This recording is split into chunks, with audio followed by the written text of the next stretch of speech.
Welcome back to Zik, the programming guide channel. In today's video, I'll be showing you how to create a seamless looping video in CapCut.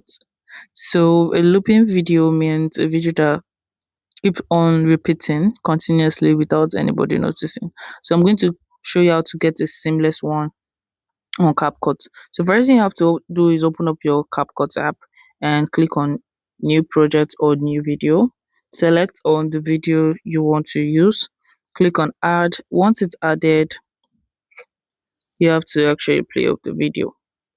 So once you see this right here, what you're going to do, you scroll down to the ending part, and first of all you have to delete this CapCut right here. Delete it first of all.